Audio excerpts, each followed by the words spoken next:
My name's Simon J. I'm a director of Butser Farm, one half of the other half being Maureen Page.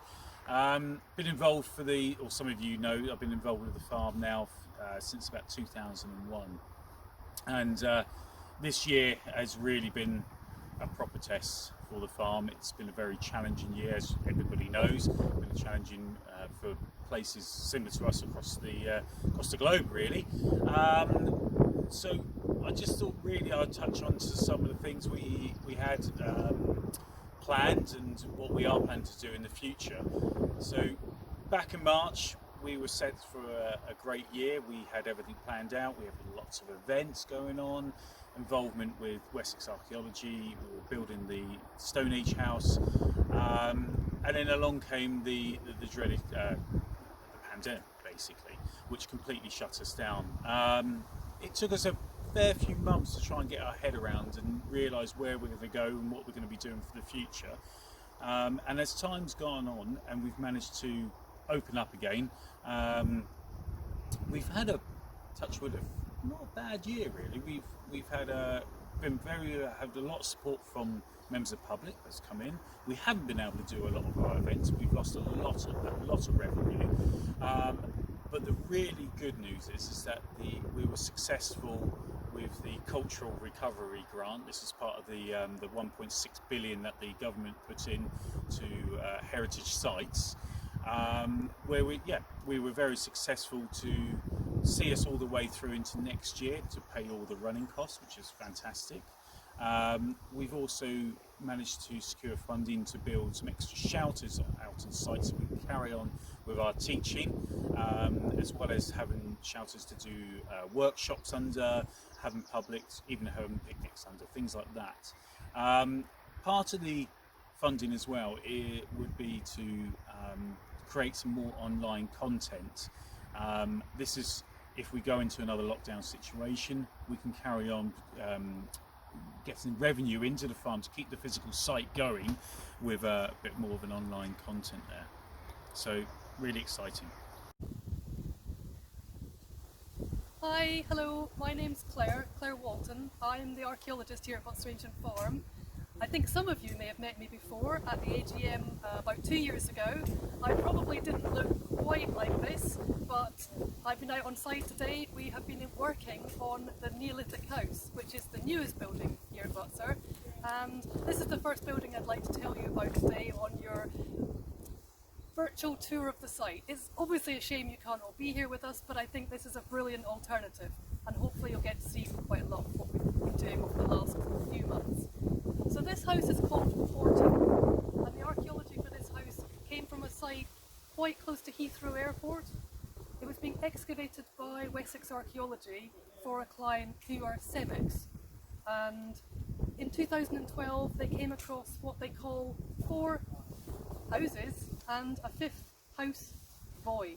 So 4 or 5 buildings which they have described as houses due to some of the artefacts that they found in the floor surface. So we have interpreted this building as a house ourselves. The building is bigger than the house which was here before, marginally, and of course we have to take into consideration things like that when we build it because of the way that the building gets used here at the farm.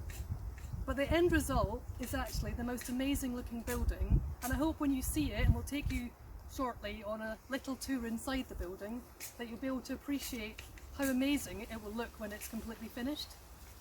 We started in December last year with the framework for this building.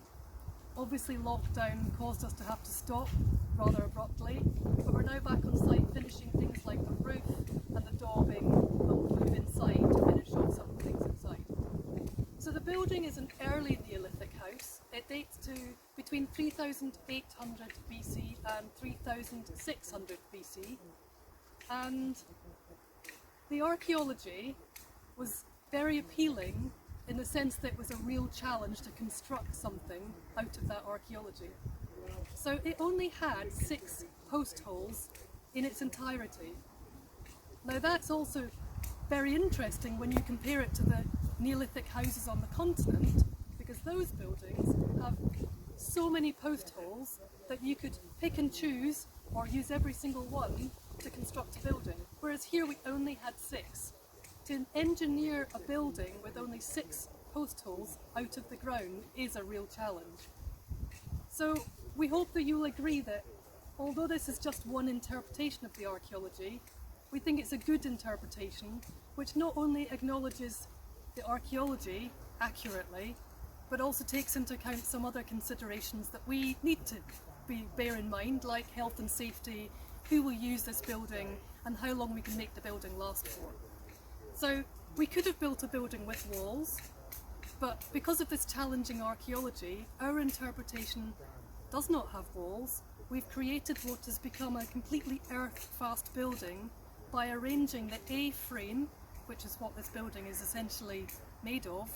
The A-frame is fixed into the ground. It is completely earth-fast, so it makes a very strong, safe building. I also like it because, rightly or wrongly, it tells something of a kind of chronological narrative of how houses developed over time, and I think it works nicely here as you travel around the site in a chronological fashion, that you can see how buildings changed and developed structurally over time. In a minute we'll take you inside the building and show you some of the features, but if we just have a very quick look at some of the parts of the building from outside, you can see that obviously it's a big long triangle on the ground. The archaeology seemed to suggest that there was a doorway on one side. So we've placed the doorway exactly as it would have faced in the archaeology, here, facing over towards the hill that way. So I quite like that it's actually hidden from the public at first and that they have to go all the way around the building to find the door. I kind of thought it was important that they would know when they'd reached the door, so we have made quite a monumental looking porch. But it's really important for me that if we're creating things for aesthetic purposes as well as experimentally, that they need to look interesting and exciting for people. They're coming here to immerse themselves in some element of the past. So that's why we've got this really beautiful porch on the front. It's going to be decorated. I think it'll look lovely and it'll be a great entrance to the house. Okay, so we're at the unglamorous working end of the building. We are still working on the construction, so we've got a lot of materials stored here. So this is the remnants of the thatch which we haven't used yet. Some of it will eventually go up onto the roof. So we've also got workbenches because we have been creating an end wall feature here.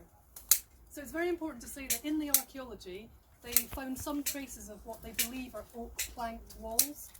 So we wanted to represent that in the building somewhere, and obviously if we've got walls coming right down to the ground on the sides, the end gable walls are an opportunity to use some different materials. So the wall behind me here is oak planking, and the wall in the opposite direction is a daub wall, and we'll take you outside and make sure you get a really good look at that today, because we're still finishing it now and trying to make it look as nice as possible. So we've also got some lovely split hazel above the porch. And it was really important when we did all of these things to show that they could have been done with the technology that was available. So we tested everything that we did with the building. We knew that we could split hazel using a piece of flint. We knew that you could use a stone axe to dress oak timbers.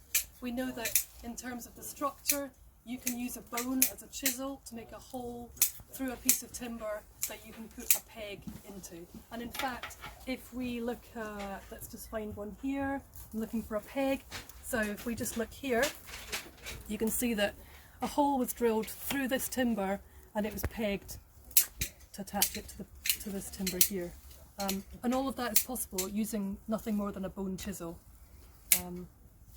So the other materials that we've used in this building, apart from the oak pegs, we've obviously got the actual structure itself, which is made of Scots pine, which is a timber which would have been available in the Neolithic period.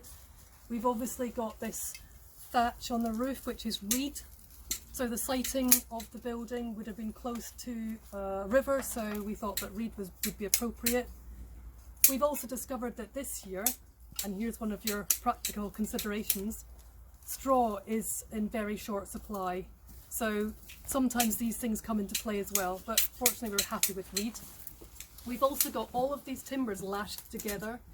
We've used sisal because that's what's available, and it's obviously an organic material.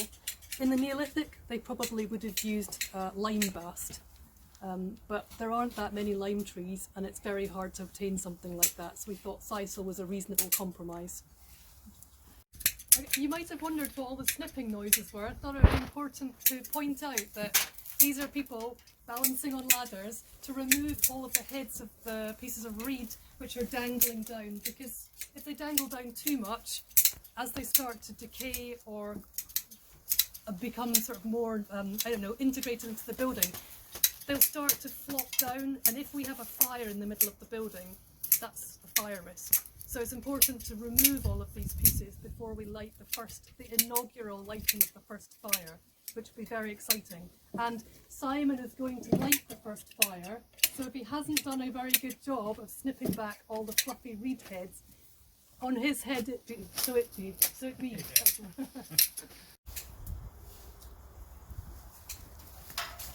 Hi, so I'm Will, and I've been learning from Lyle, who's a master thatcher and been thatching for 20 years, how to do all the thatching.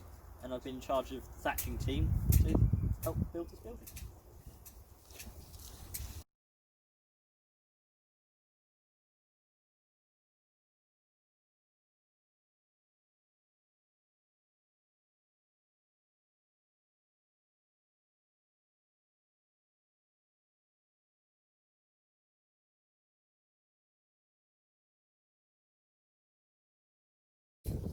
So you might have thought that I looked pretty filthy, and yes, I have been working on site, but I've been doing something particularly filthy today. We've been adding another layer of daub to the back wall here. So in the archaeology, as I say, there was evidence of definitely oak planking, but nothing at the other end, and so we thought that daub was a good interpretation. So I've got somebody looking very clean here. They've clearly not been doing it for very long, but they're doing a lovely job. The daub we've got here, I know that Peter Reynolds originally said that the best recipe included pig hair, but unfortunately I don't have any pig hair. There were no pigs for me to groom, so I've been given dog hair instead. And we've obviously also got straw, some mud, and we've got some horse poo in a bucket here, which has made all the difference as I've added that in. There we go. And you realise that every single thing that you did in the past, which was a craft, a skill or a trade, really did need practice and experience, and you develop an expertise. So I'd like to say that after several months, I've even realised that there is some technique to applying daub, which is really enjoyable.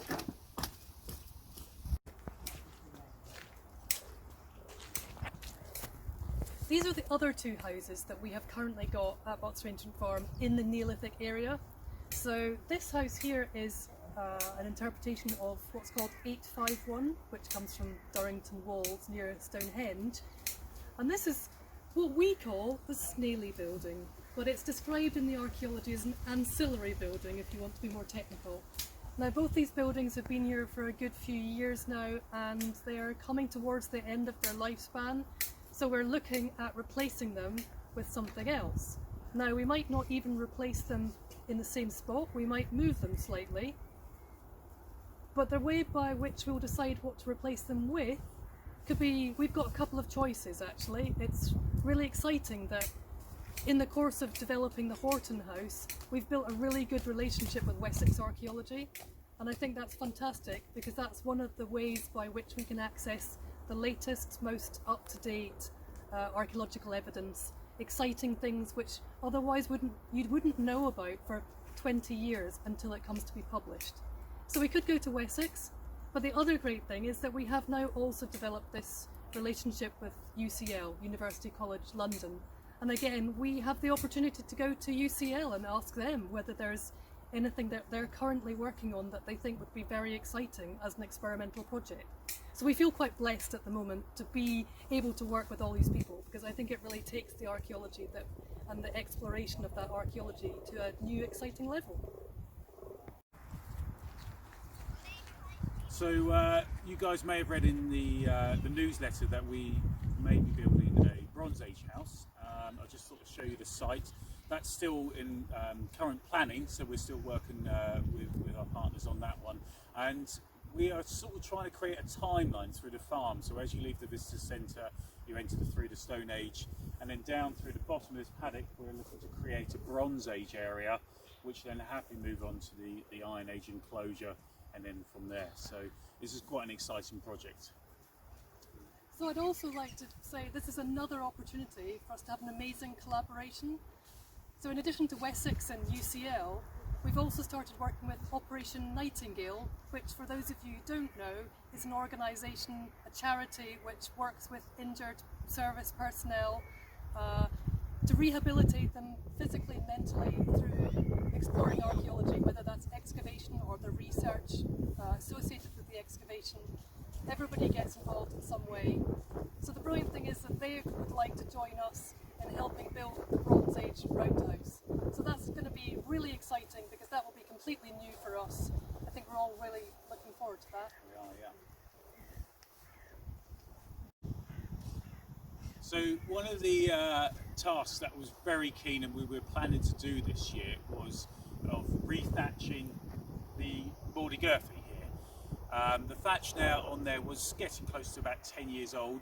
It was done in a ridge thatching fashion, similar to this building here, and it really doesn't last too long in that way. So we were keen to get this rethatched. It's one of the oldest structures or oldest roundhouses that Butser has on site, and the winter winds have teared holes into it. The strings were starting to rot out, and soon enough the rain, the elements will start getting into the building and it'll start rotting out the timbers and things like that. So we were really keen to get it thatched this year. It was one of the plans, but obviously because we had to close down, all money stopped, all revenue stopped.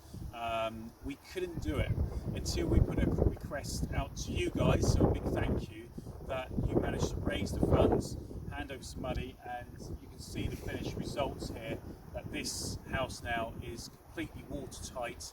I reckon for a good 20 plus years, so it's a really nice job and we're really excited that we can carry on using it on this house. But the interesting thing we had to do was we were looking at ideally using thatch and straw to do it, but I guess perhaps climate change, that over the last 3 years to get hold of any thatch and straw in this country has become non-existent. We've had wet early summers, crops haven't grown, it's been stunted, and so any order that I put in, you're on a waiting list for around 2 years to get hold of any wheat thatch and straw. And this is the stuff we've used on here. This is some of the old stuff we've had hanging around for a while. So with this house, we had to alternatively look at something else. So we've looked at reed. It is imported. We had no choice to do that. You've got to kind of get this kind of balance of, we either start preserving this house or we lose this house, really. So on this time round, we've used a reed thatch, and like I said, we should get the next sort of 20 to 30, maybe even 30 years out of it. So it's super exciting, and a big thank you to you guys for helping to support this project. So I've got some photos on my phone. This is us stripping the old thatch of the Mordy Girthy. It's quite interesting, so I'll get these sent over and you guys can have a look.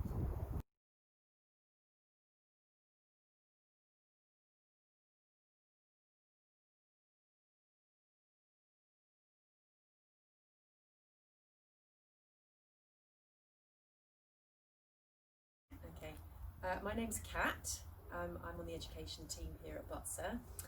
We quite often do cordage with the children. We generally use raffia, but I've been showing the public some stinging nettle and other forms of cordage that I've been making. So I've taken a stinging nettle stem and I've split it up the middle with my thumbnail, and I want the outer part of it because that has the fibres in it. So I will dry that out slightly, and so that it ends up looking more like this. And then I can take two pieces and twist them together and make cordage from them. I don't know whether you can see that. Is that clear enough? So I do a double twist. So I roll it away from me and then fold it over. Roll it and fold it until eventually it becomes a very strong string. You can see there. So these are various pieces that I've made already. This string is actually made from the leaves of the daylily plant from my garden, which works rather well. So that's just these leaves, so it looks a little bit like raffia. Same process, twist and fold, twist and fold now. So anyway, those various different forms of cordage, but also I'm very interested in nettle fibre. So if you take the nettle stems, so if I show you over here, and you wet them in water for about a week and then dry them out, you can see the fibres starting to unglue themselves from the stem. So if I strip those, I end up with this, which is even softer, and then eventually if I card it, it will become even fluffier. So you end up with something that's spinnable, and then you can weave that into clothing. So it's a rather lovely plant, and it's a very useful fibre. And there are lots of people now doing experiments to see the best way of extracting the fibre. And I think we should be growing this and growing our own clothes in this country, quite frankly.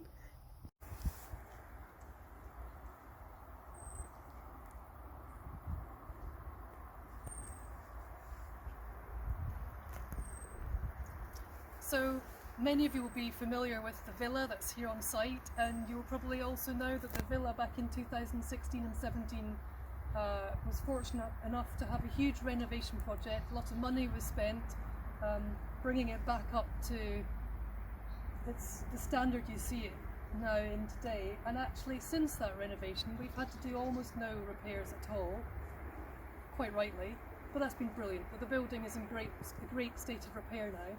And since we did those renovations, we've also done quite a lot of work inside to try to make the building look like some semblance of what you might have seen inside a Romano-British 4th century AD villa. So if we go inside, let's have a look at the mosaic floor, which was created I think almost 2 years ago now, with Trevor and Sue, who are members of our staff here, which was the most amazing volunteer project. Let's go and have a look at it now.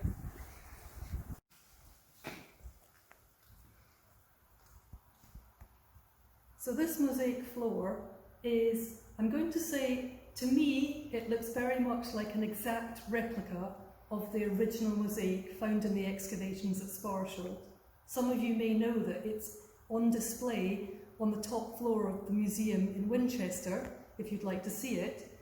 The makers of the mosaic, Trevor and Sue, who spearheaded that volunteer project, will tell you it is not an exact replica. But of course that's because they know it in such intimate detail. It was a really amazing project because in the course of creating the mosaic we learned a lot about mortars. Some of the things we thought seemed so unlikely to have worked, well, we were actually able to see in the Museum of London that, counter to what you might think was logical, that's exactly what the Romans were doing.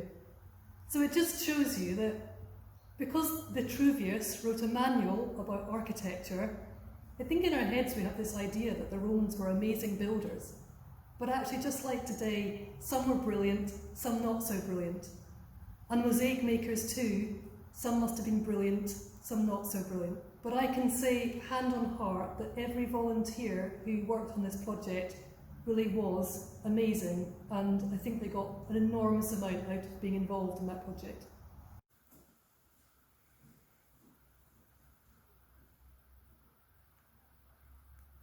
So here we have an example of one of the handling kits that we use for school children when they come and visit and share with the public. So we have things in it such as the Roman toys, we've got the strigil for removing dirty oil from their bodies, we've got this gruesome object called a stimulus, which the Romans would use to in the ground to injure their enemies as they ran towards them. Here we've got a tablet, wax tablet, oil lamps, and a delicacy of the oysters here. So I thought it was very important as we walked past on the way to the Saxon house that I cast my eyes into the crop field, and to my joy I can see that some crops have germinated. So you might be thinking, hang on, it's October. Well, Fergus, I'm sure many of you know Fergus Milton, who's been at the farm for many years. Fergus has rejoined us from his sojourn in America, and Fergus and I planted this field about not even 2 weeks ago. So about 10 days ago, we planted this crop field with pine corn, emmer, spelt, and we've interspersed each section with Celtic beans. And I had some real trouble over the last 2 seasons. I think, as Simon mentioned, how thatch has been really difficult to obtain because of the weather. Well, again, I experienced that. I couldn't get crops to germinate because it was so dry. So we thought we'd tackle the problem by an autumn sowing, and I'm thrilled to see it's come out the ground. I couldn't be happier.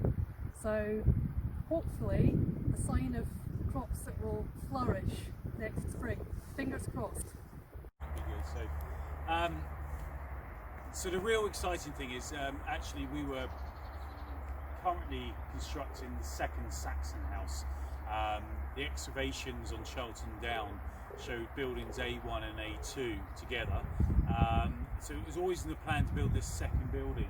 And, we started doing this a couple of years. It's a bit of a slow build, but as you can see, the darker planking, when we got into March, that was the sudden stop due to COVID. But the really exciting thing is that we've ended up getting some funding. Part of the Cultural Recovery Grant is to finish this building off as well. So you can see Darren's carried on over the last week. It's a bit of a slow burn, as you can see, because we're using these planks, we're splitting them out from the tree trunks, so from over the back there, hand hewing them down and then fitting them in. So, but we are hopeful that as we come into 2021, we'll have a roof finished off from there, and again as we go into 2021, we'll carry on finishing this build, this new Saxon house.